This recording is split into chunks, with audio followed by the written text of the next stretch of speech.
فبأي آلاء ربكما تكذبان؟ بين كل بحرين في خط، هو الخط تباين لونين. أحد كبار علماء البحار ألماني درس الظاهرة 10 سنوات.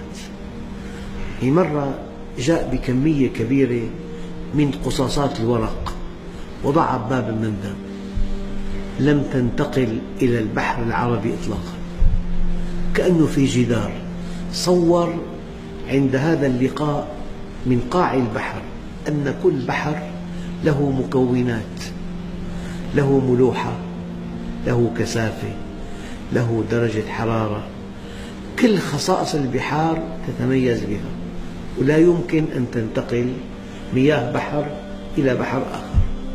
وجعل بين البحرين برزخا وحجرا محجورا، كأنه في جدار بين المياه المالحة والمياه العذبة.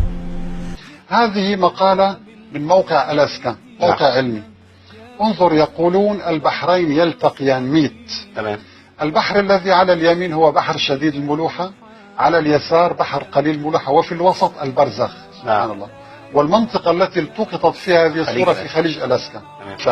يتدفق البحر المالح عبر البحر الأقل ملوحة. نعم. يعني البحر الذي على اليسار، على يسار الشاشة، أقل ملوحة، هو أقل ملوحة، فيظهر بلون فاتح. نعم. انظر، بسبب انحلال بعض المياه، ذوبان المياه الجليدية العذبة، فتخفف ملوحة البحر. نعم. فيصبح لدينا بحرين. نعم. بحر أكثر ملوحة، بحر مالح، وبحر خفف من خلال نزول ولكن كلاهما مالح. نعم. سبحان الله. فهنا يستخدمون، انظر، two oceans meet، يلتقيان. نعم. يستخدمون نفس الكلمة القرآنية، ويستخدمون، انظر هذه الكلمة meet، أي نعم. يلتقيان، البحران يلتقيان، هكذا ترجمتها في اللغة العربية. وفي أسفل الصورة ماذا وضع المؤلف؟ وضع كلمة مرجنج. نعم. كلمة مرج معناتها مرجة، لأن المؤلف الذي وصف هذه الصورة لم يجد كلمة أفضل من كلمة مرج في اللغة الإنجليزية. نعم. وهي مرجة التي استخدمها القرآن قبل 14 قرن. سبحان الملك.